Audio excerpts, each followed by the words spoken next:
All right. Well, welcome everyone to this workshop where we're going to be going over what the CURCA Travel Grant is about. So hopefully the information that we provide in this presentation will be helpful as you prepare to apply for this grant, which, by the way, it's due just right around the corner.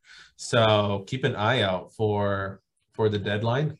As Allison mentioned, my name is Dr. Efren Velasquez. I'm a professor at UNG Department of Psychological Science since 2018 now. I've been here a while. And I'm a CURCA faculty fellow, and I've actually had students apply for this. I had two students apply for this grant last spring, actually, and both of them got funding. So it's right before the September 30th deadline, or the cutoff. If you plan to go to a conference after September 30th, then you should wait until the fall opening to go and apply for the CURCA grant, okay? So now here we go. So again, you can find the information on all the grants that CURCA has to offer by going to the CURCA website in the UNG portal. And there you'll see that we have, again, the fall, spring travel grant, student faculty mini grant, among other things. You can find all this information just by clicking on the link. Now, for conferences, the application deadline for this spring is going to be January 28th by 11:59 p.m. All you really need to do is fill out the application and apply on InfoRed. The competition is titled 2022 Spring CURCA Student Travel Grant. So you do that beforehand, and hopefully at this point, you're either going to send your mentor a draft of your application or planning to send it like as soon as possible, because the deadline, again, is a little less than 9 days away, believe it or not, and that's going to go by really, really quickly. So we examine the travel grants using a very, very specific rubric. And that rubric, we'll go over it in just a second. What does the application consist of? Well, you need to submit a cover letter that's at least, well, it can be a max of 2 pages long, and it must include the budget. Now, the thing is, the budget won't count towards those 2 pages. However, if your cover letter is a little less than 2 pages, that's perfectly fine.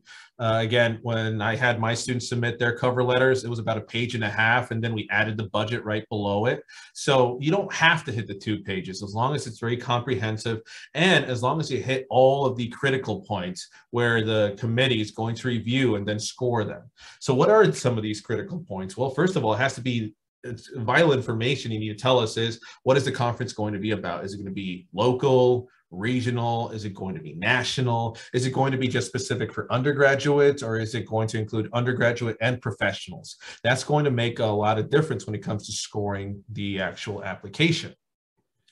And then you need to specify what your specific role is. In other words, are you going to be the first author in the poster or oral presentation in the conference, or are you going to be more of a supporter? In other words, you're going to be like a primary collaborator. You need to specify what your role is, and also in detail describe what you're going to do at the conference. Are you going to be the primary presenter? If you're going to be a primary collaborator, are you going to be someone that's also going to talk? In other words, you're going to be like second author, but it's an oral presentation, and you're also going to actually chip in the presentation.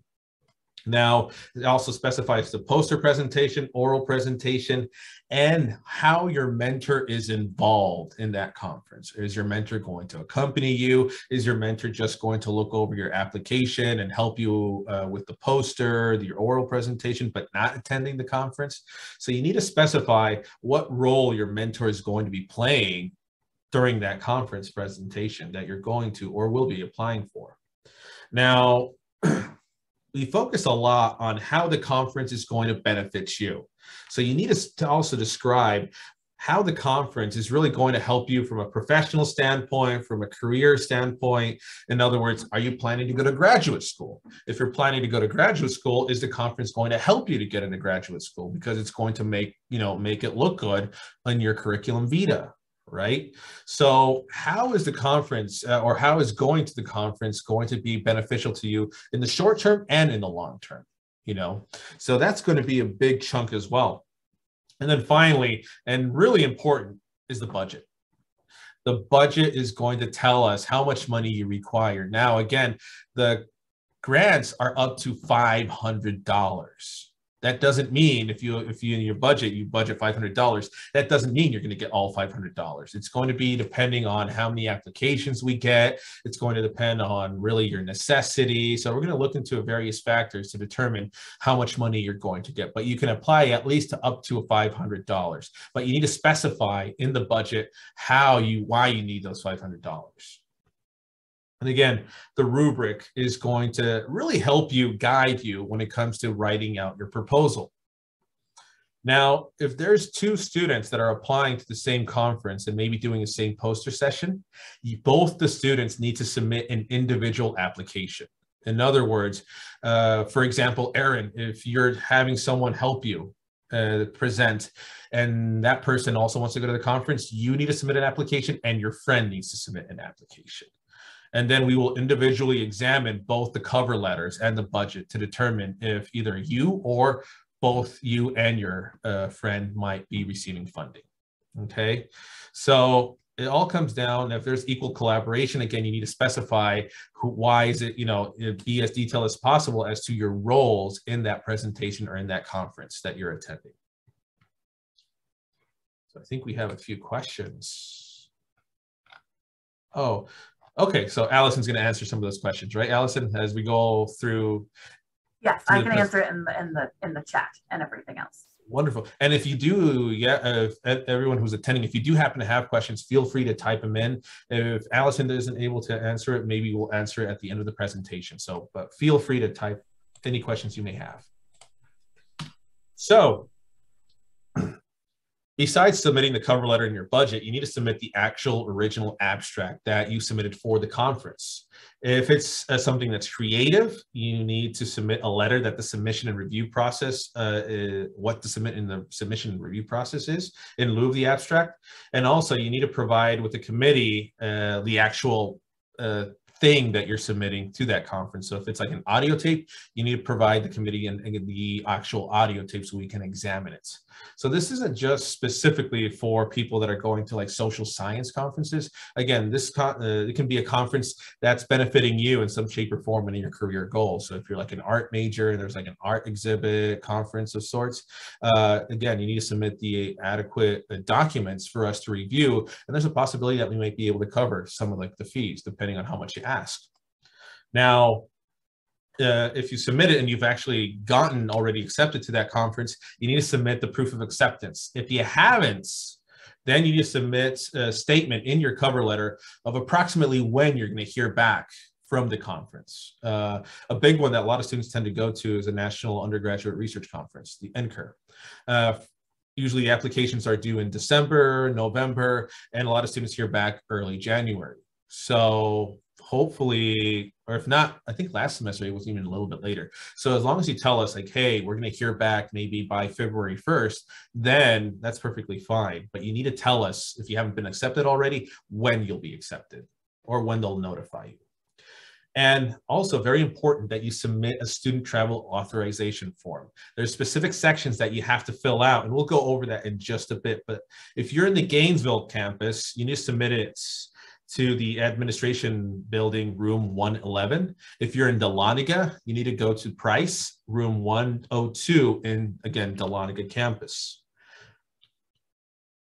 And again, as noted below, that copies are not accepted. This has to be the actual original form. So you can't just fill it in, copy, and give us a copy. It has to be the actual original form in order for us to process your application. So what does a rubric examine? Well, as you can see here, there's different categories. Your participation, the type of conference it is, how it's going to benefit you from an academic or professional development standpoint. And if you notice in the academic professional development row, it is worth twice as much when it comes to the points that are giving out. And that's because, again, we want to see how important this conference is to your development. Again, if it's, again, a conference presentation that's going to benefit you for going into grad school, make sure you emphasize that importance. Okay. And then again, the budgets. So all of this is included in your cover letter. This is why you have to be very specific, and you have to, again, be as detailed as possible. What I recommend that you do is do multiple drafts with your faculty mentor. Have your faculty mentor provide feedback, and then have at least submit 2 or 3 drafts if possible to your faculty mentor, because the more drafts you submit to your faculty mentor, the more times they're able to look at it, and then the better the overall cover letter will be. So as you can see here, again, student participation, are you going to be based off of the rubric? Will you be the primary presenter? Will you be the only presenter? That's going to give you more points versus maybe presenting at a very local conference and you're not necessarily like first or second author. You're like the third or fourth author, right? Or if you don't mention your role at whatsoever, that's not going to give you any points, right? Type of conference, we are going to give more points if it's a national conference, right? Or if it's a professional graduate student conference versus maybe something that's a little more regional, for example, like GURC. Or if you don't mention in the conference, you can even get any point. Again, academic professional development. The cover letter and abstract are clearly laying out how important this research activity or this creative activity is versus not mentioning anything whatsoever or being very vague as to how important it is to you. And the budget. The budget has to be very clear cut. There is no doubt as to how you're going to use the money. Now, we mentioned the student travel authorization form. It looks like this, and you can actually access it through the forms link in your MyUNG account.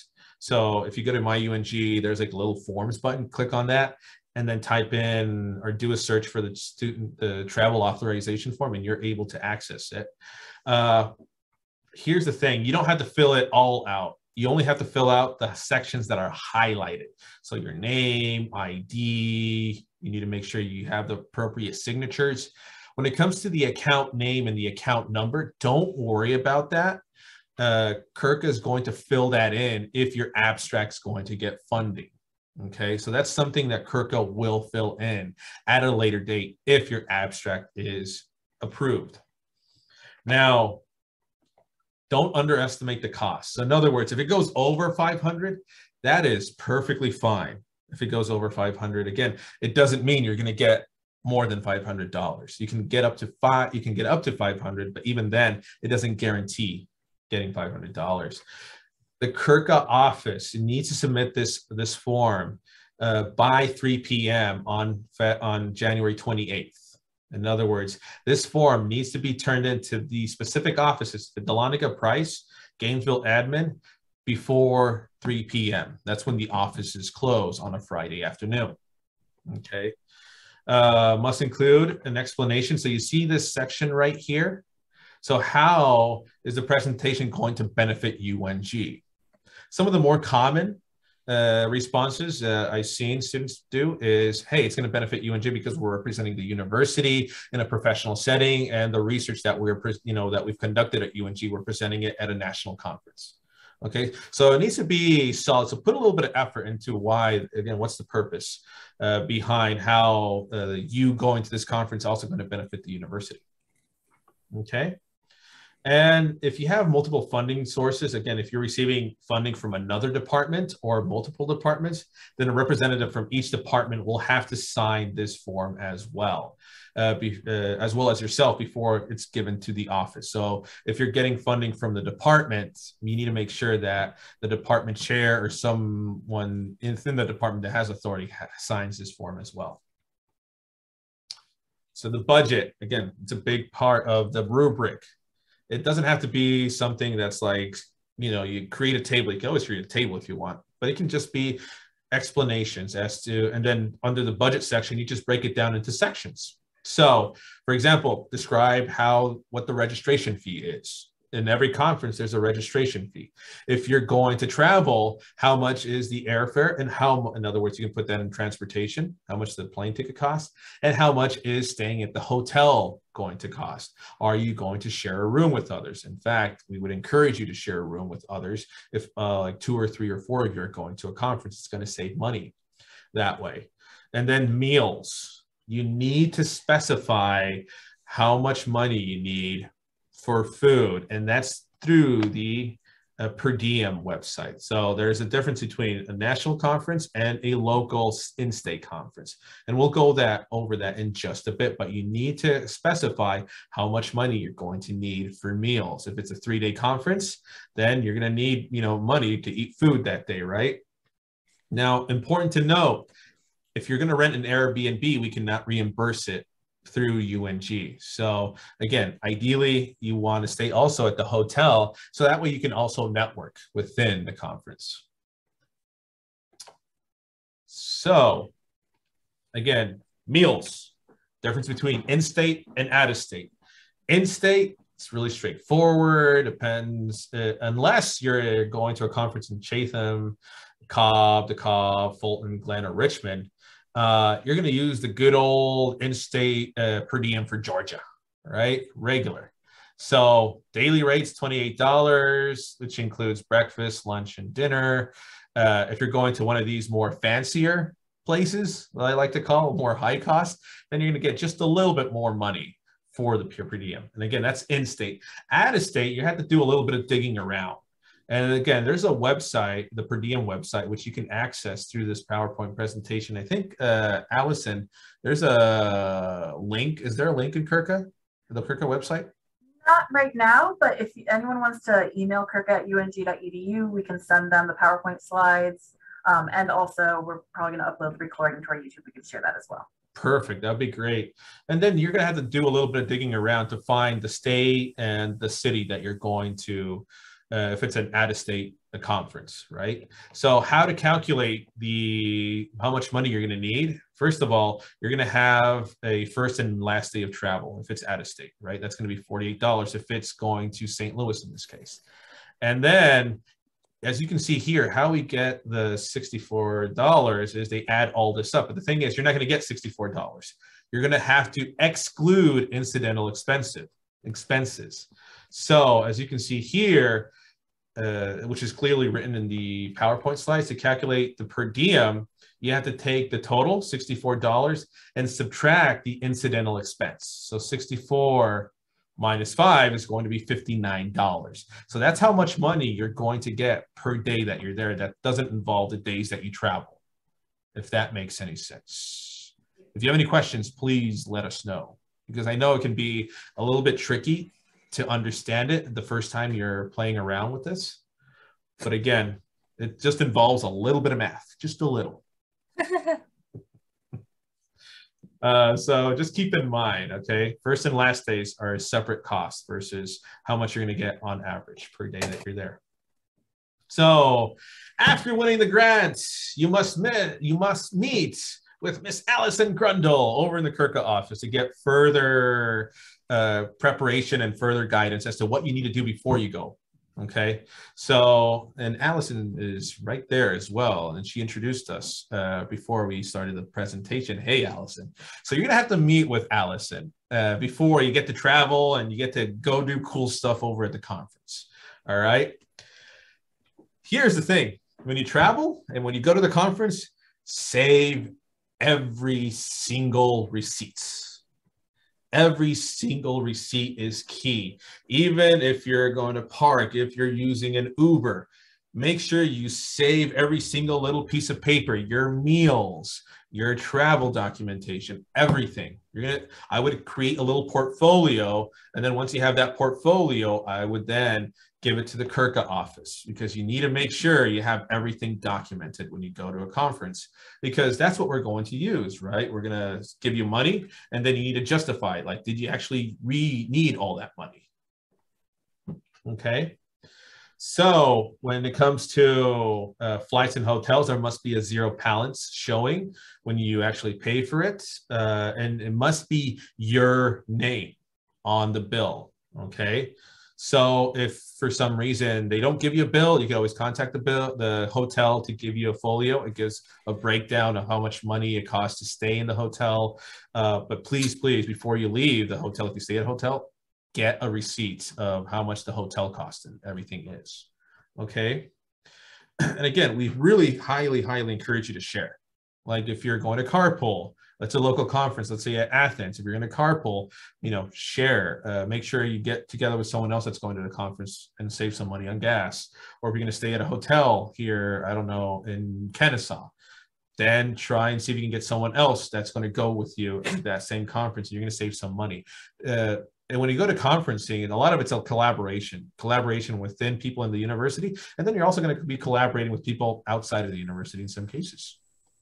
Okay, so literally sharing is caring in this case. So after the conference, you're going to get your money eventually. Just need to be patient. The sooner you submit your receipts, the sooner you submit your paperwork, the sooner you're going to get your money. So please, please don't wait a long time, because if you wait a long time, then you might not get any money at all. Okay, so 2 weeks. That's usually the rule of thumb. You need to submit all your paperwork 2 weeks from the conference. All right. And again, turn in all your receipts, everything. Google Maps. A lot of this is what requires is documenting. You document everything you have. Okay. They also give you some travel tips. We have a lovely travel grant FAQ. Do you receive $500 if you win? You can receive up to $500. Common question that I've heard is, let's say you're graduating in May, but your conference is in June. The thing is, you need to be enrolled at UNG in order to have access to the funds. So if you graduate in May and the conference is in June, you're unable to have access to those funds, okay? So just keep that in mind. You need to be currently enrolled or current student at UNG, okay? And with that, again, make sure you apply. These are all the components that we're going to be looking for. No later than 3 p.m. student travel authorization form. Everything else has to be submitted by 11:59 p.m. If you have any questions, please email us, curca@ung.edu.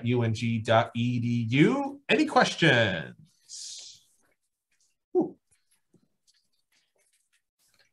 There is one thing I did want to say. I appreciate you really pushing the receipts. And yes, please save all the receipts. The only receipts you don't have to save are for food, actually, because you're just given a per diem rate. So you're giving a daily rate on average. You don't have to do that. It's just for you to know, so that way you can kind of estimate how much you're allowed and how much you'll be reimbursed and everything. So no need, if you're going to just get like a small sandwich somewhere, no need to save that receipt. But for Uber, Lyft, parking, everything else, err on the side of caution.